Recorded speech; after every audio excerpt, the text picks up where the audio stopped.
जो पहले भी विभिन्न तरह के कार्यक्रम होते रहे हैं, पहले के कार्यक्रमों में भी मैं विद्यालय में आता रहा हूं, अवसर हमें यहाँ आने का मिलता रहा है।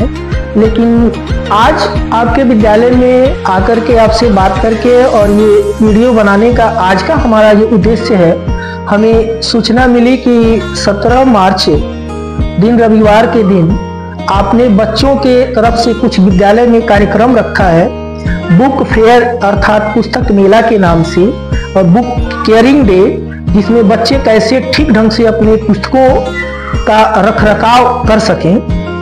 और तो फिर उस कार्यक्रम के परिप्रेक्ष्य में हम आपसे जानना चाहेंगे कि ये कार्यक्रम जो आपने आने वाले इस रविवार के दिन अर्थात 13 मार्च को जो आपने रखा है, ये किस तरह का कार्यक्रम है और यह कार्यक्रम जो रखा गया है यह हमारे इन बच्चों के हित में किस तरह से है, अभिभावक के हित में किस तरह से है तथा विद्यालय के हित में किस तरह से है। हम चाहेंगे कि एक बार जरा इन बिंदुओं पर आप अपनी तरफ से प्रकाश डालें ताकि हमारे दर्शकगण भी इन जानकारी को पा करके लाभान्वित हो सकें।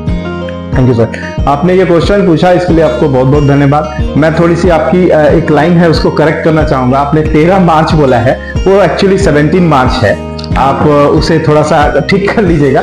लेकिन कोई नहीं, मैं सभी गार्जियन को ये कहना चाहता हूं कि 17 मार्च दिन रविवार, संडे। सर देखिए, इसको करने के पीछे मेरा मेन मोटिव क्या है मैं आपको बता रहा हूं, और ऐसा नहीं है मैं पहली बार कर रहा हूं। हाँ, ये प्रोग्राम ऑर्गेनाइज ढंग से ये पहली बार है। इसके पहले भी हम लोग अपने बच्चों को इस चीज से जोड़ के रखे हुए हैं। देखिए, इसका मोटिव क्या है, ऐसा नहीं है कि कोई भी बच्चा बुक खरीदता है तो वो सारी बुक अगले साल चेंज हो जाती है, ऐसा नहीं है। उनकी किताबें पढ़ने लायक अभी भी बनी हुई होती। हमारा मोटिव इस प्रोग्राम को करने के पीछे यही है कि उस बुक को दोबारा से रिपेयर करके ऐसे जरूरतमंद बच्चों को, जिनको जो हमारी सोच है, हमारा जो स्कूल का एजेंडा है उसके अंतर्गत आता है, जिसमें हम आपको पहले भी बता चुके हैं कि हम कोशिश करते हैं कि हम लो बजट वाले लोगों को कैसे अट्रैक्ट कर पाए। जो मिडिल क्लास के लोग, जो एवरेज क्लास के लोग हैं, उनके लिए हम क्या कर पाए। तो ऐसे सभी अभिभावक उन बच्चों के बुक को एक दूसरे से एक्सचेंज करते हैं, लेकिन वो एक्सचेंज करते वक्त क्या वो यूज के लायक है, उस बच्चे के पढ़ने के लायक है, या उसमें कुछ चीजें फटी हैं, टूटी हैं, या उस लायक है भी या नहीं, उसकी रिपेयरिंग की आवश्यकता तो नहीं है। इन सभी आवश्यकताओं की पूर्ति के लिए हम एक स्पेशल डे रखते हैं, जिस दिन उन सभी बुकों को ले आकर के सभी बच्चे अपने टीचर्स और कुछ को स्टाफ के सहयोग से उन्हें रिपेयर करते हैं, और इस रिपेयरिंग के बाद वो इंश्योर करते हैं कि वो किसी दूसरे बच्चे के, दूसरे गार्जियन के बच्चे के यूज के लायक तैयार हो गई हैं। जब वो तैयार हो जाती हैं तो उन बुकों को हम आपस में एक बच्चे से दूसरे बच्चे के साथ एक्सचेंज कराते हैं। ये राइट पूरी तरह से गार्जियन को दिया जाता है।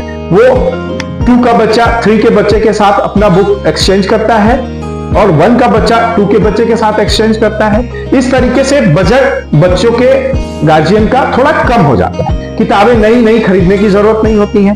और हमारा जो एक वो है कि हमें अपनी एनर्जी का यूज मैक्सिमम करना चाहिए, तो किताबों में जो वेस्ट हो जाती हैं उन वेस्ट को हम वेस्ट करने से बचा लेते हैं।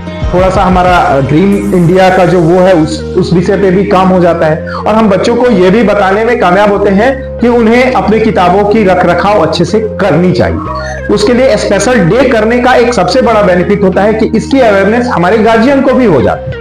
तो हमारा मेन मोटिव यही है इस बार का कि हम अपने गार्जियन को भी इस चीज के लिए अवेयर करें कि उन्हें अपने बच्चों के लिए नई किताबें नहीं खरीदनी है, वो किताबें दूसरे बच्चों से एक्सचेंज कर सकते हैं, एक दूसरे के साथ आपस में बदल सकते हैं। मेन मोटिव यही होता है। हम उम्मीद करते हैं कि आपका 17 मार्च दिन रविवार का ये जो कार्यक्रम हो वह सफल हो, और साथ ही साथ आपको और आपके पूरे विद्यालय परिवार को मेरे तरफ से बहुत बहुत धन्यवाद कि आपने अपना बहुमूल्य समय इस वीडियो शूट करने के लिए आपने दिया। बहुत बहुत एक बार आपके सभी दर्शकों को भी धन्यवाद, आपको भी धन्यवाद, आपने हमारे स्कूल को इस लायक समझा। बहुत बहुत धन्यवाद।